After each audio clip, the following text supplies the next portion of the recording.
Physiology को, पाचन की कार्य की के बारे में आज डिस्कस हम लोग करेंगे। इससे पहले हम लोगों ने बात की थी आहार नाल की संरचना के बारे में, एलिमेंट्री कैनाल की स्ट्रक्चर के बारे में बात की थी। तो जब हम पाचन की कार्य की डिस्कस करेंगे तो ये पूरी प्रोसेस एलिमेंट्री कैनाल के बेसिकली 3 पार्ट में होगी।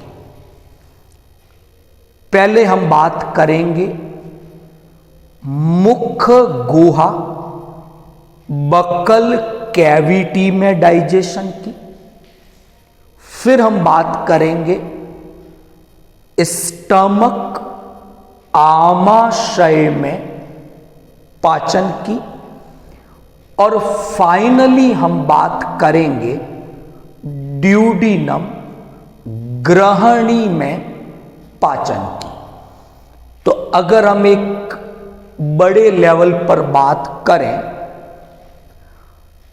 तो हमारी आहार नाल में जो भोजन के पाचन की क्रिया हो रही है वो 3 भागों में मुख्य रूप से संपन्न होती हैं।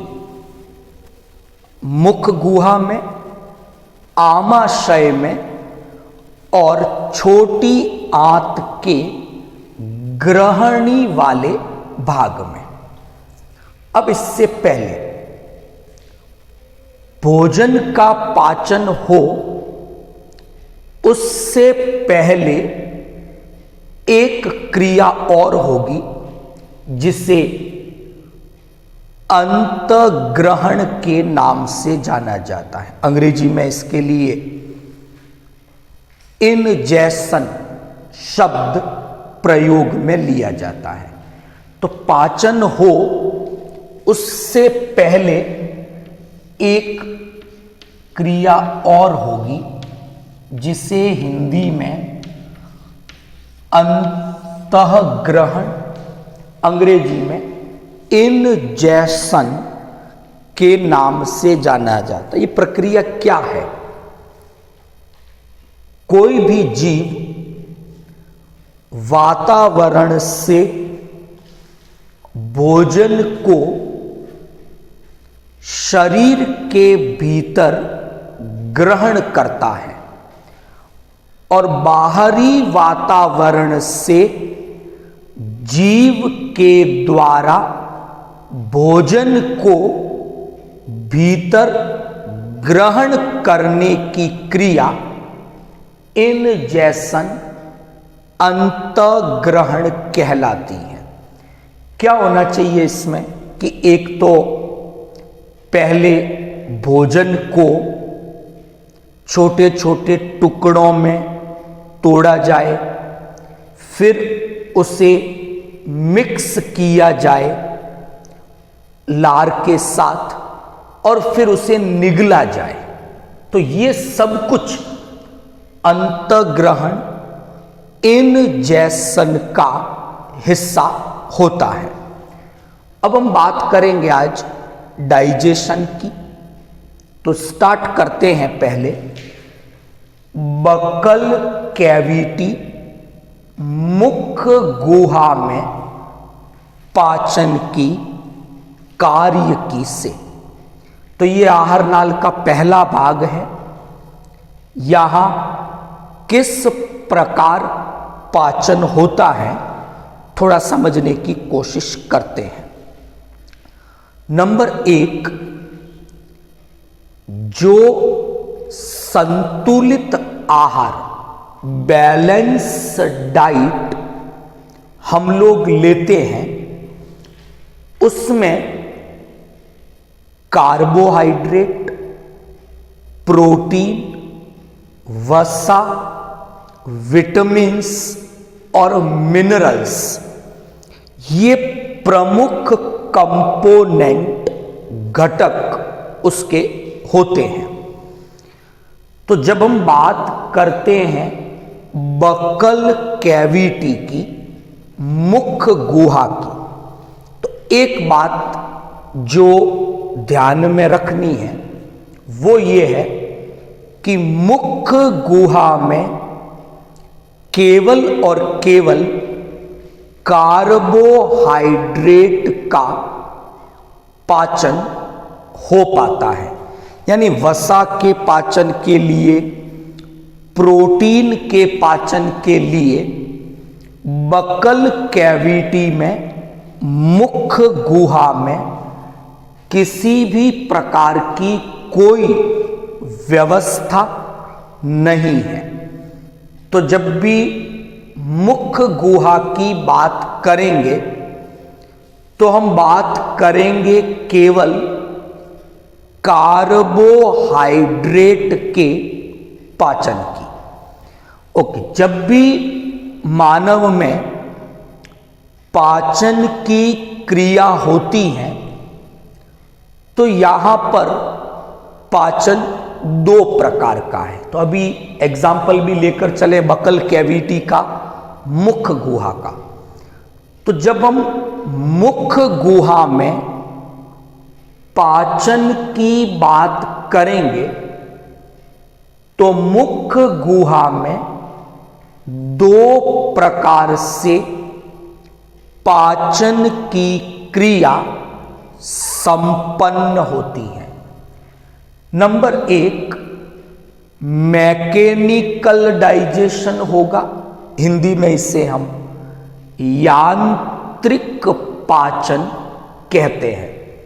तो बकल कैविटी में मैकेनिकल डाइजेशन भी हो रहा है और केमिकल डाइजेशन भी हो रहा है, यानी मुख्य गुहा में दोनों ही प्रकारों से, यांत्रिक विधि से भी और रासायनिक विधि से भी पाचन की क्रिया संपन्न होती है। तो स्टेप बाय स्टेप बात करेंगे। मैकेनिकल डाइजेशन की पहले बात करेंगे, फिर केमिकल डाइजेशन की बात करेंगे। तो पहले स्टार्ट करते हैं मैकेनिकल डाइजेशन के बारे में। तो जो मैकेनिकल डाइजेशन की बात हम लोग कर रहे हैं, इस प्रकार के डाइजेशन में कोई एंजाइम पार्टिसिपेट नहीं करता।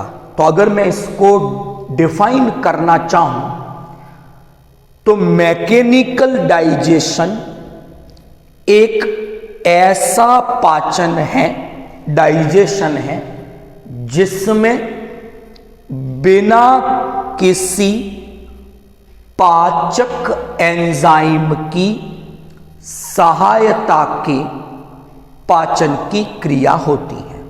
यानी यहां पर किसी भी प्रकार का कोई डाइजेस्टिव एंजाइम पार्टिसिपेट नहीं करेगा। तो क्या होगा यहां पर, जब हमने बकल कैविटी की स्ट्रक्चर डिस्कस की थी तो वहां हमने बात की थी, एक तो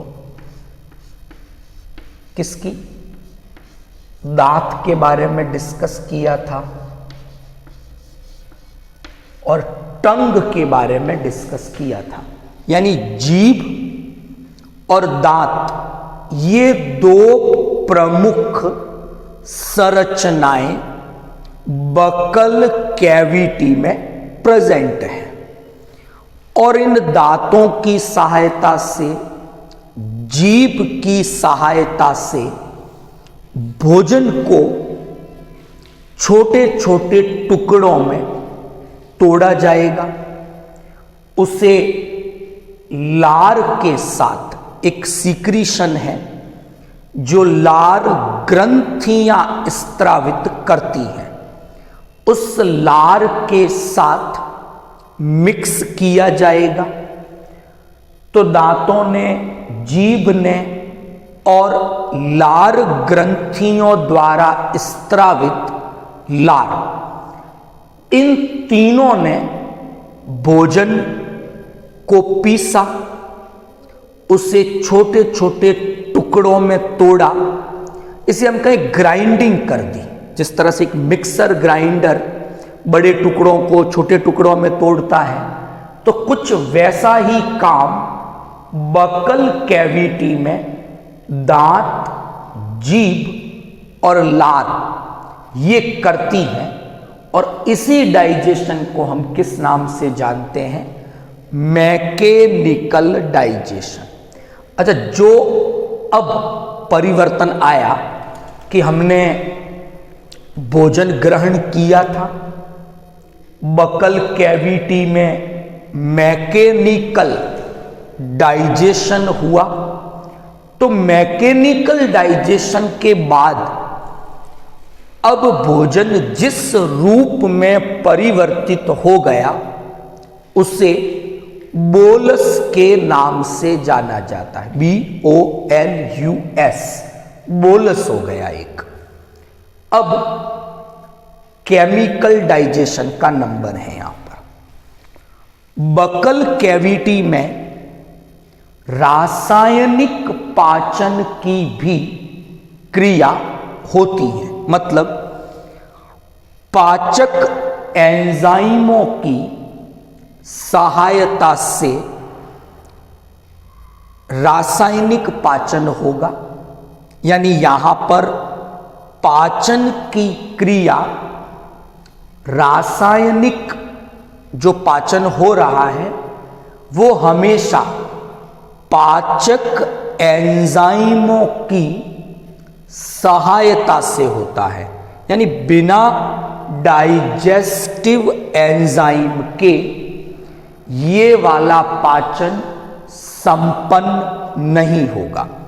तो हम क्या देखते हैं कि लार ग्रंथियां हैं, हालांकि अलग से मैं डिस्कस करूंगा। मानव शरीर में 3 जोड़ी लार ग्रंथियां उपस्थित होती हैं। नाम है इनके, एक जोड़ी पैरोटिड लार ग्रंथियां हैं, एक जोड़ी सब लिंगुअल लार ग्रंथियां हैं, एक जोड़ी सब मैंडिबुलर लार ग्रंथियां हैं। तो ये 3 जोड़ी लार ग्रंथियां हैं, सलाइवरी ग्लैंड है। लार ग्रंथियों के द्वारा लार का, सलाइवा का सीक्रीशन किया जाता है। ये लार स्त्रावित करती है। 24 घंटों में लगभग 1 लीटर के आसपास लार का स्त्रावण इन ग्रंथियों के द्वारा बकल कैविटी में किया जाता है। अब लार का स्त्रावण भोजन के जीभ पर या मुख गुहा में जब वो स्पर्श करता है तो लार का स्त्रावण होगा। भोजन को देखकर लार का स्त्रावण होगा।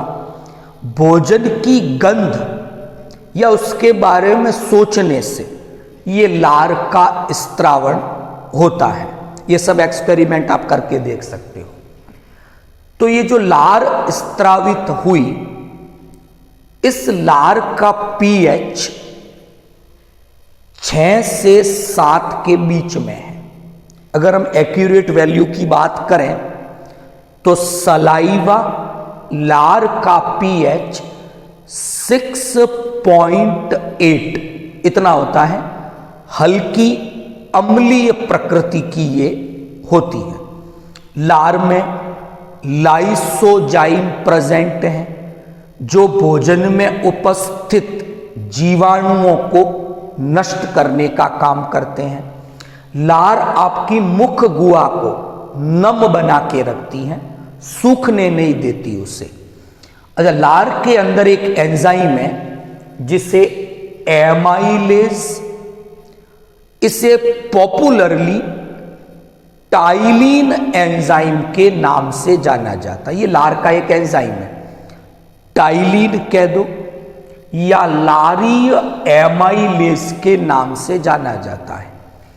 तो ये जो एंजाइम है लार में, ये एंजाइम बकल कैविटी में केमिकल डाइजेशन में पार्टिसिपेट करेगा और बेसिकली कार्बोहाइड्रेट का आंशिक पाचन करता है। देखो, आंशिक का मतलब क्या है?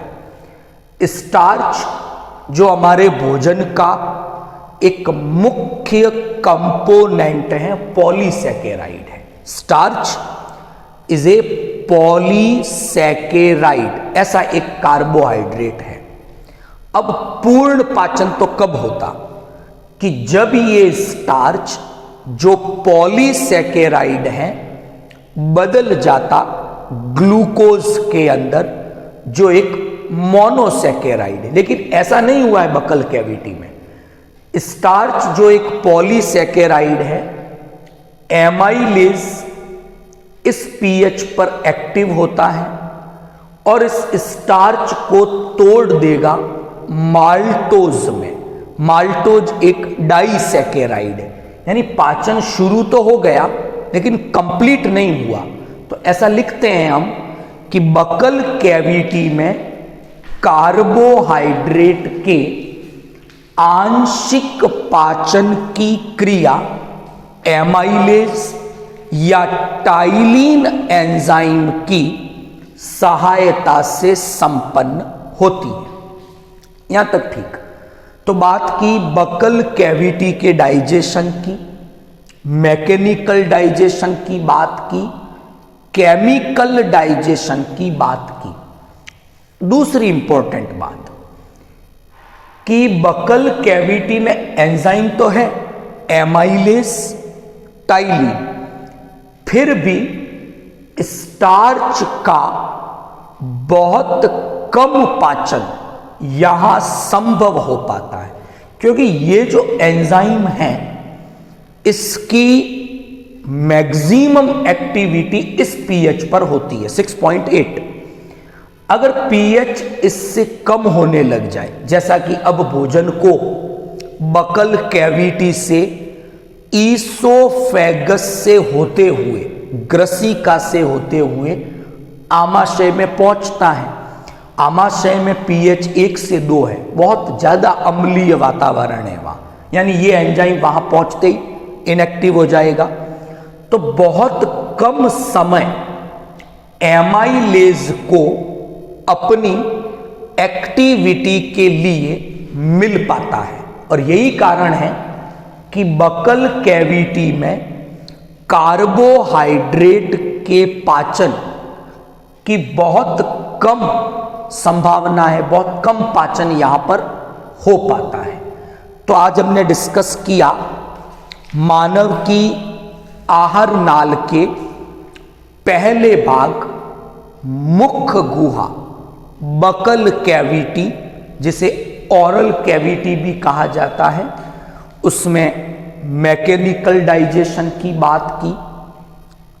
4 प्रकार के दांत हैं, इंसीजर, कैनाइन, प्रीमोलर, मोलर।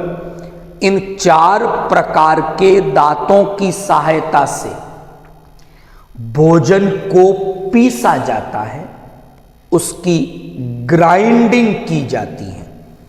जीभ क्या करती है? बार बार इन भोजन के कणों को दांतों की ओर शिफ्ट करती है, खिसकाती है। लार क्या करेगी? नमी प्रदान करेगी ताकि आसानी से भोजन को ग्राइंड किया जा सके, पीसा जा सके। ये सब कुछ मैकेनिकल डाइजेशन, यांत्रिक पाचन में सम्मिलित है।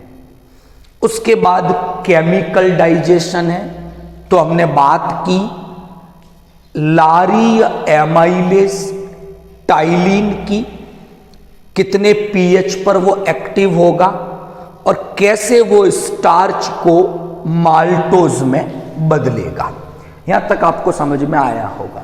हालांकि लार के बारे में जब हम लार ग्रंथियों के बारे में डिस्कस करेंगे तो उसके बारे में थोड़ी जानकारी और डिस्कस करेंगे कि लार का जो स्त्रावण होता है, मैं भी केवल जानकारी के लिए बता रहा हूं, ये प्रतिवर्ती क्रिया है, एक प्रकार की रिफ्लेक्स एक्शन है। और इयान पावेलोव था, उसने कुछ प्रयोग किए थे कुत्ते के ऊपर और उसने बताया था कि प्रतिवर्ती क्रियाएं दो प्रकार की हैं, प्रतिबंधित प्रतिवर्त, अप्रतिबंधित प्रतिवर्त। एक को हम कहते हैं कंडीशनड रिफ्लेक्सेस, दूसरे को हम कहते हैं अनकंडीशनड रिफ्लेक्सेस। तो बाद में डिस्कस करेंगे।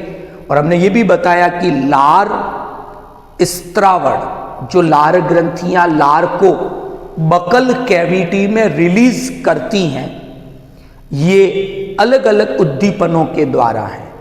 भोजन के स्पर्श द्वारा, गंध द्वारा, देखकर, तो इन सभी प्रकार से लार का स्त्रावण होता है। तो लार के क्या कार्य है ये भी आज डिस्कस किया। लार में लाइसोजाइम की बात की, एमाइलेज एंजाइम की बात की। तो कल हम डिस्कस करेंगे स्टमक में डाइजेशन, आमाशय में पाचन की कार्य की। तो थोड़ा सा आप वो लेक्चर आज जरूर देखें जिसमें हमने आमाशय की स्ट्रक्चर की बात की थी, जठर ग्रंथियों के बारे में बताया था, कौन सी ग्रंथि, कौन सी कोशिका क्या स्त्रावित करेगी। तो कल डिटेल डिस्कस करेंगे हम लोग डाइजेशन इन स्टमक, आमाशय में पाचन की कार्य की। तो आज का टॉपिक बड़ा ही सिंपल था। 1 मार्क्स का एक क्वेश्चन बनता है इस एंजाइम के कार्य पर। इसी का दूसरा नाम टाइलिन भी है। आपको टंग टिथ का क्या रोल है पाचन में, ये पूछा जा सकता है। आपको सलाइवा के कार्य, लार के कार्य पूछे जा सकते हैं। तो आई होप आज का टॉपिक आपको समझ में आ गया होगा।